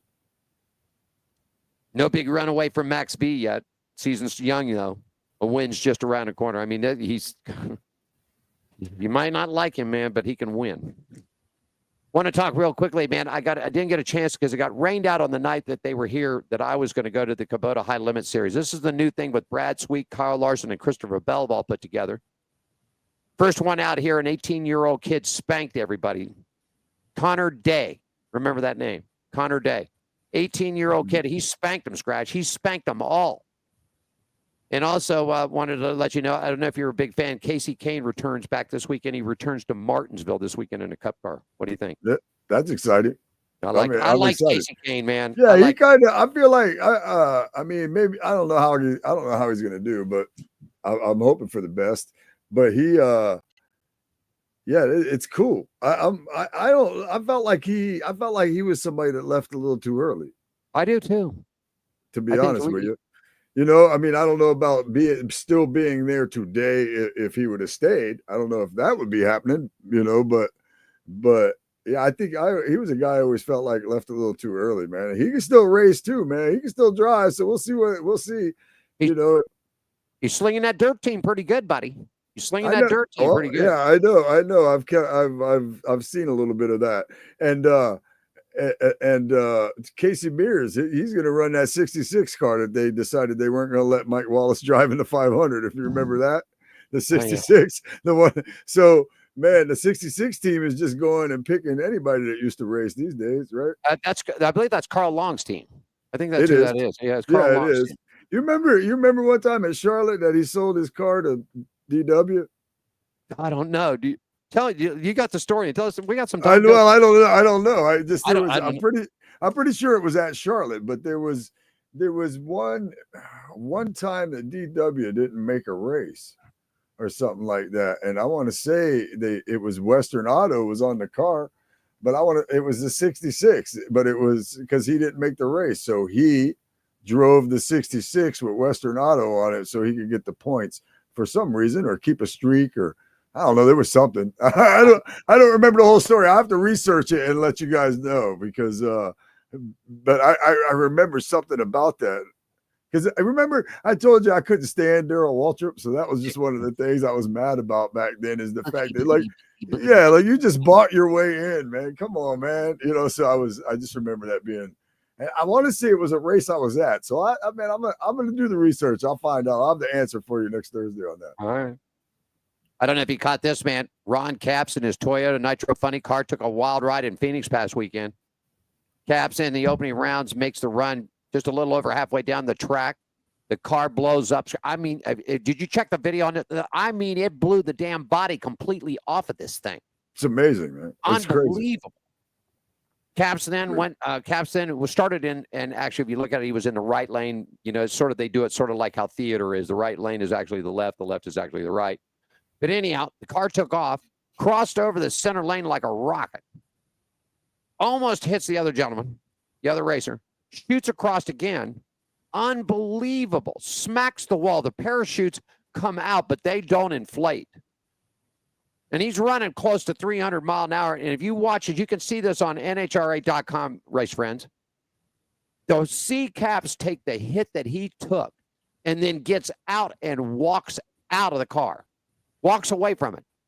Now, after he gets out, you can see if you watch the video, he's breathing a little bit, and he's, I got to get the bugs scrambled around here. Post-race interview, he said he knew he was going to hit hard. He had no control of the car. He said all he could do was brace himself and hold on. He said, he thought he was going to get knocked out. He thought that hit was going to hit so hard it was going to knock him out. Capps credited his team safety, the safety Savari people, all the safety features, Simpson, and safety equipment from Simpson and his Simpson and his chassis builder. He said if the guy hadn't built the chassis, he could have killed him. Ron Capps, buddy, blew the hell out of that thing. Yeah, well, thankful. NHRA's coming in 2 weeks. I had lunch with Ron Capps 2 years ago. You want a good funny story? Sure. Diane and I were sitting there. We were at one of the local restaurants where they held this at. And Diane and I were sitting at the table. We had Jeff Motley was sitting there with us. Ron Capps was with us. Antron Brown was sitting there. I was trying to think who else was at the table. Well, Ron Capps had flown with the Thunderbirds here. He had flown with them. Well, Antron flew that morning, or it was actually the day before. And Ron Capps told him, Antron, don't eat anything. Very light. Something very light at all. Just a little in your stomach. That's it. Antron didn't listen. He went down, hit the buffet. He said they pulled that plane up, man. He said after that first barrel roll, man, here she comes. He grabbed for the bag, man. And Ron Capps said, Antron, I tried to tell you. And so I looked over at Antron and I said, I've been told here about what you guys go through and, what you guys are going through in the dragsters and the funny cars. You're ripping the throttle and it shoves you back into the seat and you feel like your body's being squished and you lose a bunch of weight and then the chutes come out, the car drags. I said, what the heck? I said, you don't eat a full breakfast when you run a drag car, do you? And he goes, no. I said, well, what would make you want to eat a full breakfast when you're getting up there with them crazy pilots flipping around at whatever, 5-6G, whatever they do? Yeah. Anyhow, he got to the bag. So there was no cleanup in the plane, but he said he learned his lesson on that. It was funny. You had to hear Ron Capps describe everything the way it went. You had to hear Ron tell it, and Antron answering the questions the way he went with it. Hey, let's take a quick break, and when we come back, let's talk. What do you want to talk next? You want to talk Formula One? You want to talk IndyCar? You want to talk NHRA? What would you like to talk about? Man, I want to talk about whatever you want to talk about. All right, well, we'll do it. Let's go. You know what? I'll tell you what. Let's go NHRA next. That's kind of what we were just talking about a little bit. So let's just go into that, man. All right, let's do it. On Pit Road Racing Live, the WCOBM Allen here in Las Vegas. Scratch at the Nutsack Studios in Daytona Beach. We're back in 1 minute, everybody. Are you ready for the wildest ride on Fremont Street?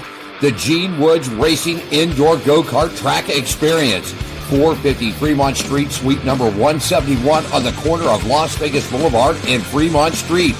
Open 7 days a week, noon until midnight. Strap yourself in, pull your safety belts tight, and feel the power and the speed at the Gene Woods Racing Indoor Go-Kart Track Experience. Downtown Las Vegas, Fremont Street, 450 Fremont Street, suite number 171, right on the corner of Las Vegas Boulevard and Fremont Street. What are you waiting for? Log on, get your tickets now. It's time to go racing at the Gene Woods Racing Indoor Go-Kart Track Experience, 450 Fremont Street, downtown Las Vegas.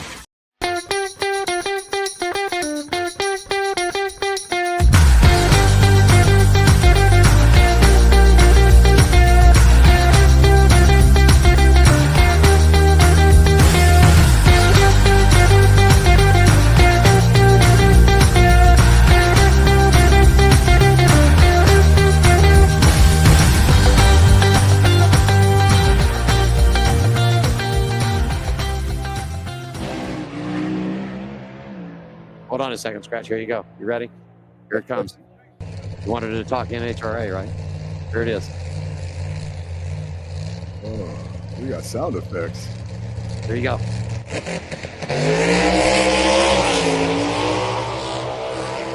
That's what it's going to sound like at the Strip in 2 weeks, buddy.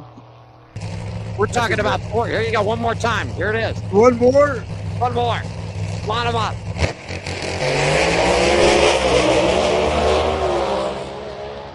Now, I want to tell you something about that clip. The first clip you heard was just 2. Okay. The first clip you just heard was just 2. That second clip, that's 4 of them, buddy. That's 11,000 horsepower times 4 coming off the line. It sounds great. I'm ready. I love it. I can't wait to get there. I love it. Nitro burning, smelling, fuels rocketing. Here's another thing. And we'll talk to the NHRA. Did you see last Bob Tasca? Oh man, Bob Tasca and Tony Stewart wrote a press that Fox came out and said that IndyCar is the fastest motorsport in the world. It ain't faster than NHRA, hey, buddy. No. No. Oh man, you got to go see this clip too. It's on the NHRA. It's on the NHRA. He said Bob Tasca's just and the thing about it is Fox is covering it, right? And they just ripped him. I mean, ripped him. How dare you? Yeah, that is crazy though. But yeah, of course, it's not the fastest. NHRA by far is the fastest. Segment brought to you by our good friends at Hammer and Harry's, 450 Fremont Street. They're open daily, 11 a.m. to 10. Great food, fun times, and home of the $5 margarita. Tell us all about it, man. You got it right there. Yeah, man. You can check them out at hammeredharrys.com/Fremont Street. Wherever he went and for whomever he tuned, the world was a better place with Bernie Federley in it. The multi-world championship winning crew chief passed away March 15th and is remembered by his friends and family. Here are the results from the NHRA Mission Foods Arizona Nationals. Top Fuel, Sean Langdon. Funny Car, Paul Lee. Pro Stock, Greg Anderson. Pro Stock MC of this week. Point standings is Sean Langdon, Paul Lee, Greg Anderson, and Gage Herrera. Yeah, pro motorcycles come back at Sonoma, then they'll be here in Las Vegas. They had a week off. Don't know what's happened to Erica Anderson. Not even in the top 10. Not even in the top 10. Well, you know, when she gets here, she's dominated this track out here in Pro Stock. That whole new Skaggs team. Sean Langdon leading the top. Paul Lee up in there. A win changes everything. Yeah, Wade, you're absolutely right. Don't forget, race friends, that the NHRA comes to Las Vegas round number 1 of the four wide nationals, April 11th through the 14th. Then they go, you know what's really cool about this, Scratch? They're going to run them here, then they got a week off, and they travel and they go to Charlotte. They're going to run 2 rounds of 4 wide. They run around here, 4 wides, and they go to Charlotte where 4 wide started. So they'll run them there. Tickets for both events are at NHRA.com. Diane's got us lined up, Scratch. We're going to be talking some drag racing coming up here in 2 weeks. And I mean, we're going to be talking a bunch of it. I'll have to brush up on my drag racing then. Drag racing. There you go. How about I go, you get yourself ready for the World of Outlaws, and while you do that, I'll go ahead and give everybody a rundown on the Formula One and Indy stuff. How about that? Sounds fantastic. All right. Segment brought to you by our partners at Atlanta Motorsports Park. For more information, 678-381-8527, AtlantaMotorsportsPark.com. They are the country club of motorsports. IndyCar heads into its second event of 2025. Well, actually, the third event coming up in Long Beach at the Acura Grand Prix. Hello goes 2 for 2 at the Thermal Club in Thermal, California. Beautiful place, man. You got to have a lot of money to go there and live there. And if you do, then you can actually race on their track. Alex Blow was the winner. Patty O'Ward up in third, and Kristen Newgarden up in third. Points right now. It's Blow, O'Ward, and Scott Dixon. Scott Dixon, what? Here we go. There's 2 Ganassis. 2 Ganassis up front right there, Pelot and Dixon. F1. First stop Chinese here. Oscar Pistori, Lando Norris, and George Russell. Norris leads the points. Max V is up in second. George Russell sits in third. Next stop for the F1 guy is going to be in Japan. So they're staying in the Far East for a couple of weeks, Scratch. So they'll be racing over there. Right on. You know, we'll see if Lewis Hamilton in the dance, as Johnny Spilotro would say, the dancing red ponies. That's the Ferraris. All right. You want to talk a little bit of World of Outlaws? Talk to him.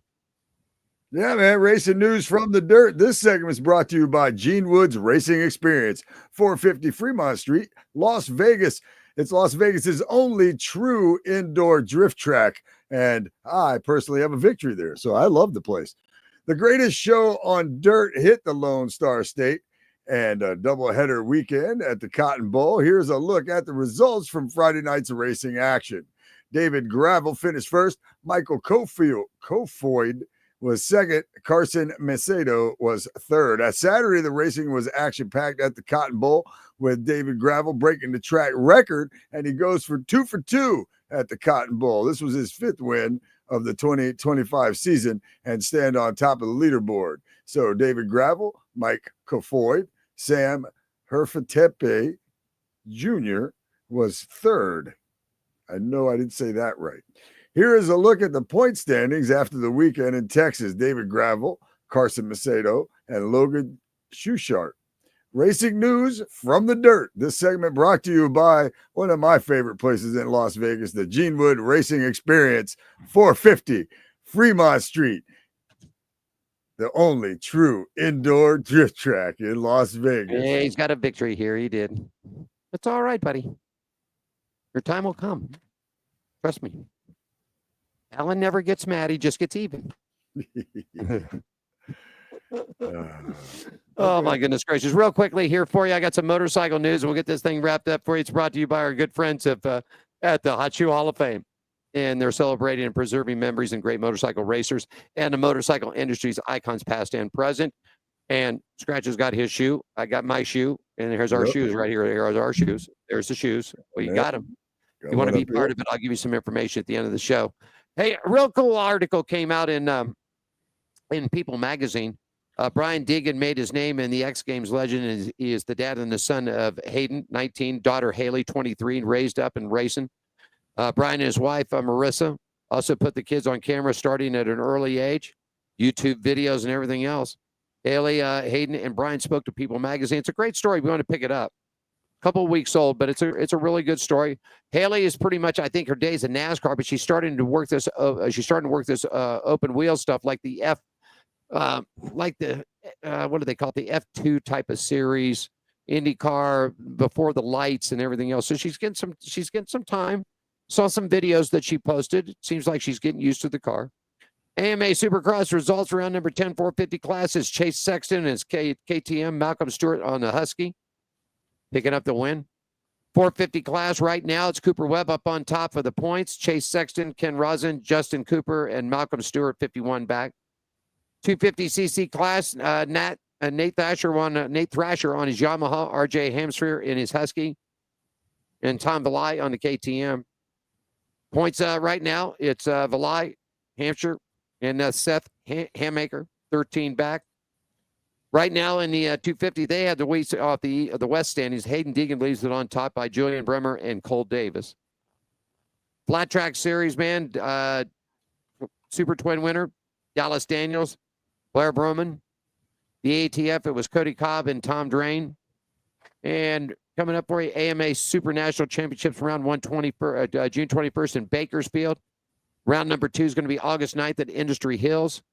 And the final round is going to be at Fast Friday, September 9th. And then they've got an under 21 championship that they'll run in Bakersfield coming up on October 11th. Real quickly, Scratch, for the folks out there, Hot Shoe Hall of Fame, hold up the shoe if you wouldn't mind, my friend. Scratch has got his right there. I'm going to get you another pair, Scratch. Get you another pair, Sundown. All right. Chance for you to be part of it. We got two new partners coming on. But we're going to make that announcement for you next week. One of the classiest hotels here in town is going to be joining this program, and just finishing up the deal with them. But if you'd like to be part of it, it's really easy. Scratch is holding up the shoe right there, and I'm going to hit the ticker, and it'll tell you right there at the bottom. Here it is. If you'd like to be part of it, just go to the hotshoehof.com. That's hotshoehof.com. Hit the donate tag right there.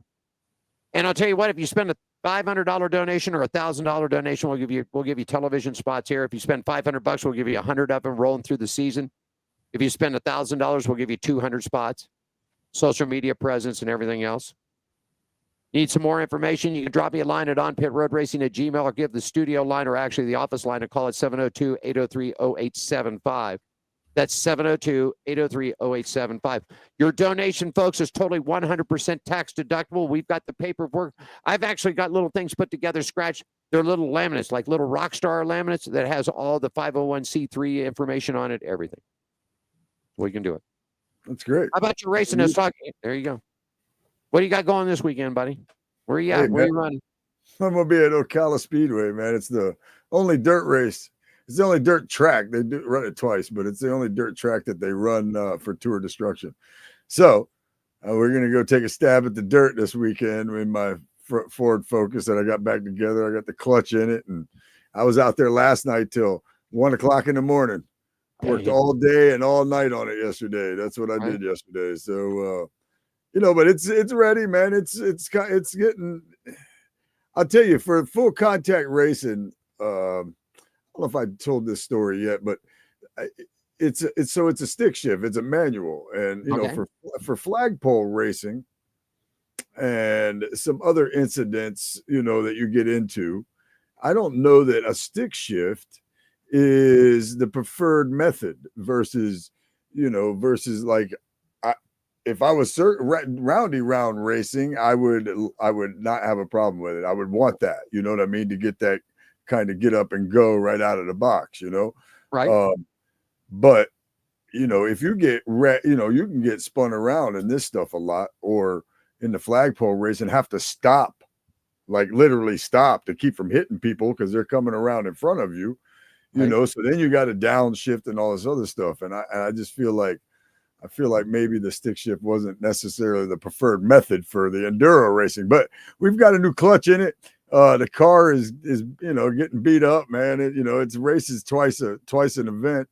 So we got a few more events coming up, but I got it all back together. It's ready to go. A couple of little maybe adjustments Saturday morning before we take it to Ocala, but we're gonna go run it on the dirt and have some fun with it and see what this dirt life's about again. I wasn't very good at it before. Well, it's all about slinging and flinging, finding that cushion, man. Finding that cushion. Real quickly, I don't know if you caught it. It came out on Flow last night. And, of course, they had the big father-son thing over there. I think it's at Millbridge in North Carolina, just on the other side of Charlotte in there. And the Bush, Kyle and his son Brexton got into it. It was a fight. You know what? I'm going to take – and Brexton did. He said he couldn't wait to beat his dad's butt. And he came close. Brexton got up to the backside of him one time, and there was a nice little interview, and Kyle even said, well, he got the inside line, so I was going to work it upside if that's where he was. But he could have put his dad in the wall, and he didn't. He showed some great patience there. But the thing that was really cool about it, and I think you'll agree with me, that it's good to see Kyle Busch. Kyle Busch is out with his son. They're racing together on the track, obviously, this racing is way beyond what Kyle's doing every week. He started on the dirt. He started in Pahrump up here. But to get out there with your young, 9, 10-year-old kid, pretty much equal cars all the way around. But him and Harvick's doing it with his kid, and Kevin Harvick's kid is starting to come up through the ranks. And Earnhardt's sister, I think his name is Wes Miller, Carrie Earnhardt Miller. Her little boy is really starting to come up. Got him in a junior super late or something. And this kid won this past week. So the point that I'm trying to get to is this: it is really good to see some of these guys, Kyle Busch, Harvick, and the rest of them. Jamie McMurray's son is coming up through the ranks, and it's good to see that the dads are getting out there with him. And go ahead. Yeah. Oh yeah. That's what's going to make them really be able to teach. Racing with them is going to definitely help teach them, I would imagine, because you're able to follow, that's one thing I like to do with my buddy, for example, that races with, he's raced the school bus figure eights out there. If you remember, my buddy Nick we did a piece on, he races one of our enduro cars, and I always tell him, man, let's be near each other. I'm like, but I'm gonna follow you. So I like to chase him. You know what I mean? And then so I mimic him and I chase him. And because it's not that I haven't raced before. It's that he has done this, whether it be in a school bus or whatever, more frequently and recently than I have. Right. So I try to follow him and mimic him a lot of times. And a few times I've been able to do it, lately, I've caught up with him and noticed, a little less, not fear, but a little less fear is the word I'll use, going to try to do certain things, and then sometimes, it's people just get in the way and he goes this way and I got to go this way. And next thing you know, I don't see him the rest of the race. But, but I'm saying that, so I would imagine for the kids, being able to race with their dads, especially as great a careers as they've had, they're going to learn a lot by being right behind them and chasing them around, following them around. And Brexit didn't wreck Kyle because he probably has to help dad fix that thing in the garage. He doesn't. And, there's some really cool stuff that they put up on their Facebooks and social medias where Kyle's up in there. He's in there, and he talks about what Brexton's got to do and what's going to happen. And Kyle's teaching him about changing the tires.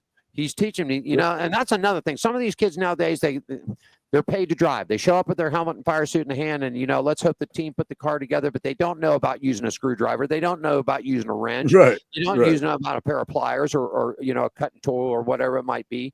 And it's good that these guys and I've seen a lot of video with Jamie McBurry does the same thing. Kyle Busch is doing the same thing to where they've got those kids in there going, hey, listen, you're going to learn how to change the tire. You're going to learn how to do this, and you're going to learn how to put fuel in your car and this and that. And so that's a good thing. And I'm glad to see this happening, because we know that the regular people that we talk to, the racing around the country, the local people that you see at the tracks every week down in New Smyrna, what I see out here, those guys are the guys that are busting their butts every day. They're working a 9 to 5, 7 to 3, whatever job it takes, and to get that money together. And some of these kids out here act like they're entitlement to it, but instead of that, the dads are getting them in the shop. They're putting wrenches in their hands. They're getting grease up underneath their fingernails, and that's what racing's all about, buddy.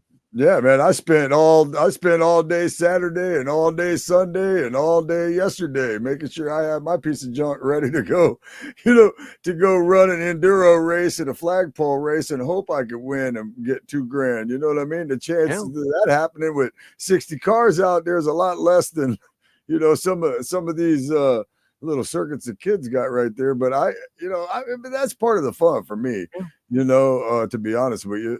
But that's the way I grew up. I grew up at the shop, man. I had my dirty hat on and my grease rag in my pocket when I was 7 years old, walking around the shop doing nothing but getting dirty, So it's just part of it for me that I like doing, I would do it.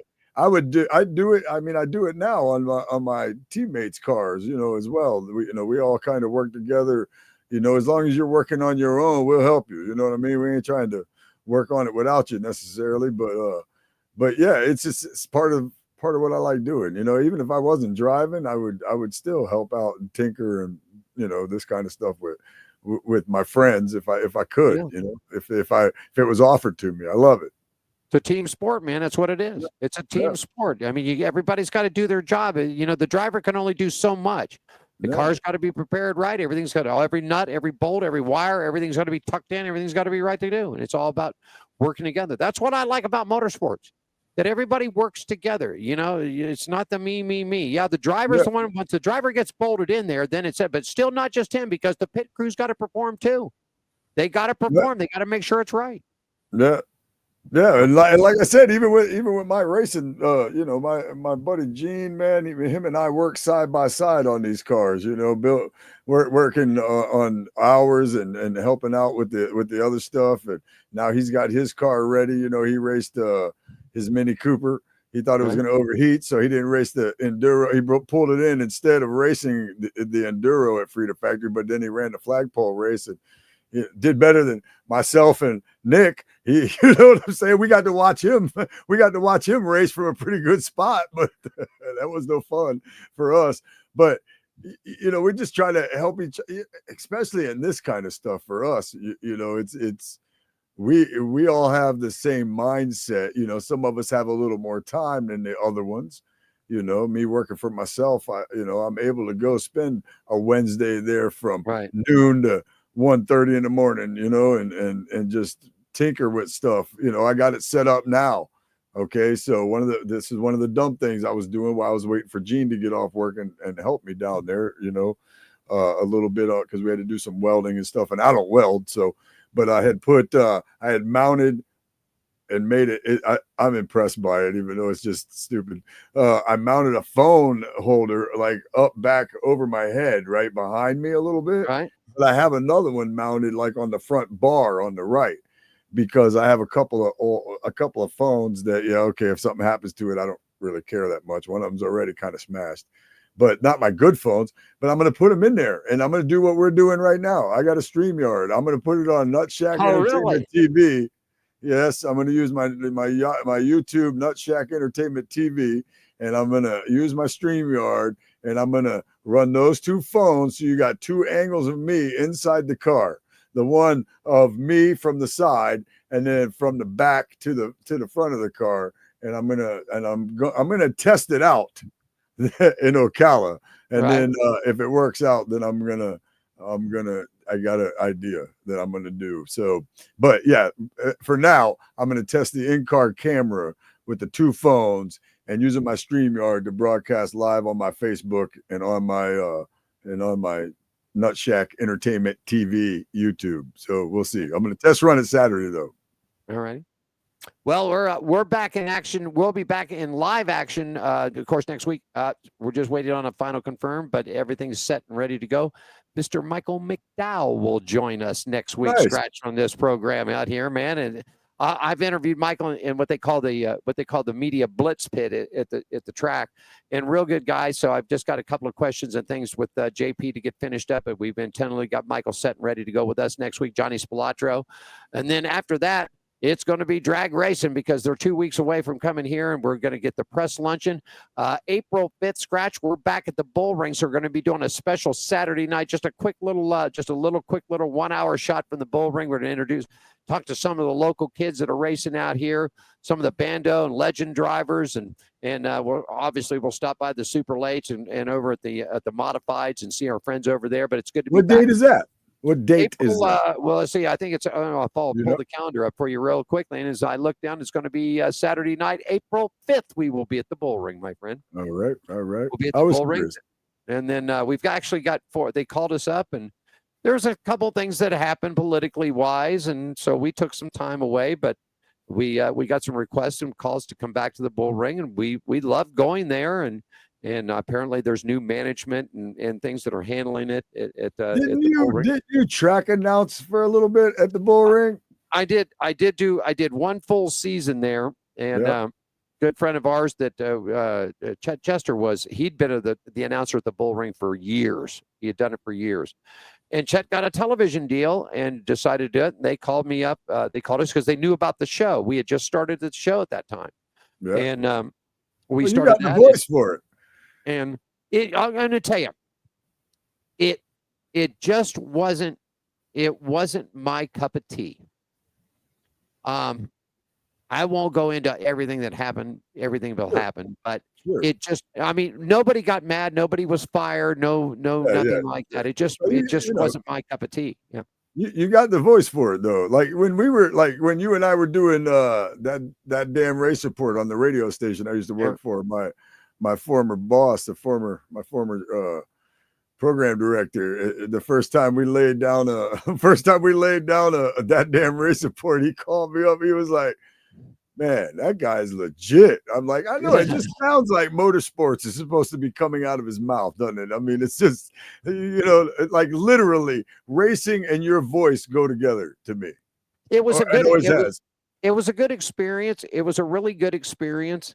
And I had done a couple of things before, and it just, like I said, there's a lot of this to the inside, and you and I'll talk about it offline, but there was a lot. But like I said, what it did for me is it opened up a lot of doors for this show. It opened up a lot of doors for us to continue on and grow, because when Diane and I and Michael Price, and Diane and I originally started this program, and a big shout out to you, Mike. Hope you're feeling better, buddy. And I had some medical, but I hope you're feeling better. Love you, bro. Brother from another, man. And when we started doing it, when we got out there, they did not give us hot passes. They did not give us full clearance the first 2 years that we went to LVMS. We had to work for it. We had to work with the cold pass, which meant when the track was hot, you couldn't be in the garage, you couldn't be on pit road, you couldn't be that. You had certain limited times there and certain limited places that you could go. And so we had to make, in an old expression here in Vegas, we had to make our bones. And that's what we did. But it opened up a lot for us. It got us to the bull ring. It got us to the big track. It got us to the dirt track. It got us over to the speedway, to the drag strip, to where we met the people from the NHRA. We met the people from World of Outlaws. We've met the people, obviously, from NASCAR. So, the experience wasn't a total wash. It just wasn't my cup of tea. And, right.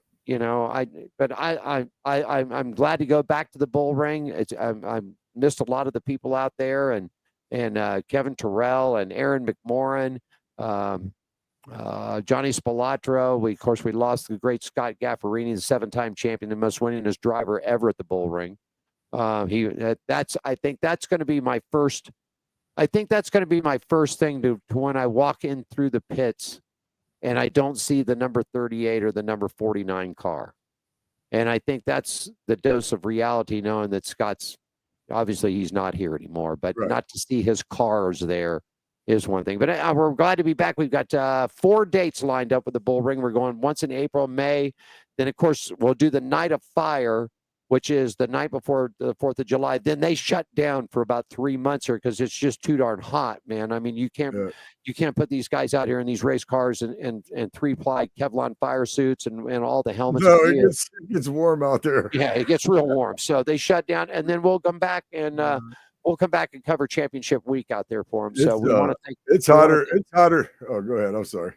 I just wanted to thank Kevin Terrell and TJ Clark and everybody out there. So we'll see you guys. We'll see you guys in the bull ring racers. We'll see you. Rob Street will be along with us. Diane's gone, and Rob will have the camera flashing, and we'll get out there and get some interviews from those young race drivers and get them up on the show and the racing around the country. So that's it. Any comedy shows coming up, my friend? That'd be a fun time. I got one coming up in April. I don't remember right off the bat what the date is. It's in April, but it'll be at a Beachside Tavern in New Smyrna, so that'll be fun right there. But yeah, like I said, the next big thing for me is racing in Ocala and giving the dirt a shot and trying to broadcast it live on Nut Shack Entertainment TV. It's a test run. There you go. So for anybody that does tune in to see these 2 in-car cameras of me running live, their phones. It's not completely professional setup, but I'm really good at rigging stuff, and I have it set up. So we're going to give it a test run and see what we end up with. There could be too much vibration or, who knows? I'm just going to. Who knows what will happen? Well, you might end up getting something that you never thought you'd ever got. You just never know what's going to happen. You never know. Keep the camera rolling. That's what I said. All right. Well, get out and support local racing.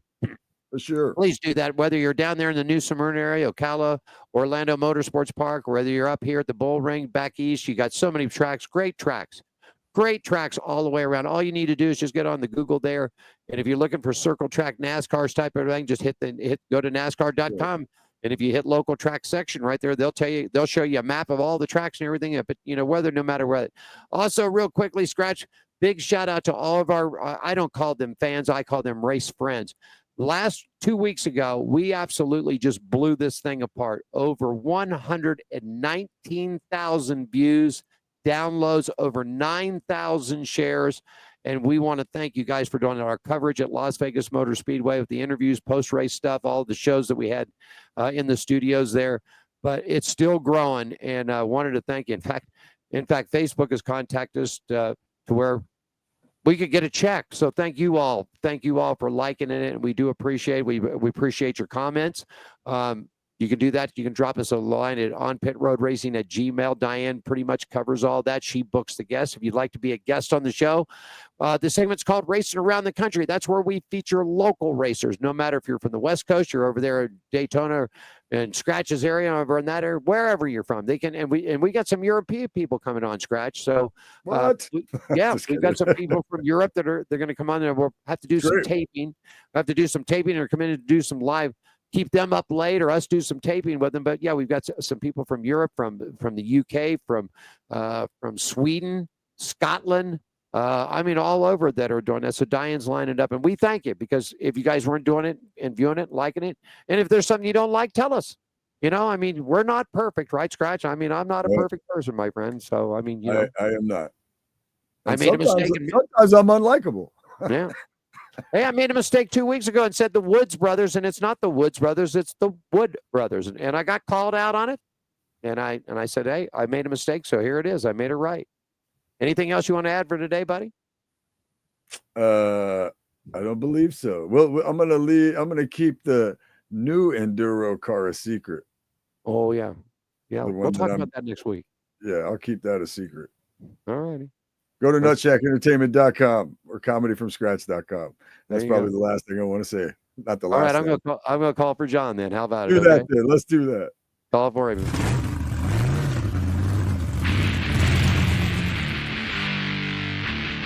Want to thank you for joining today. Scratch with a K down in Daytona at the Nutchuck Studios. Alan Michaels here in Las Vegas. Thank you, Gentili, for joining us today. Gene Woods. Back at you next week, everybody.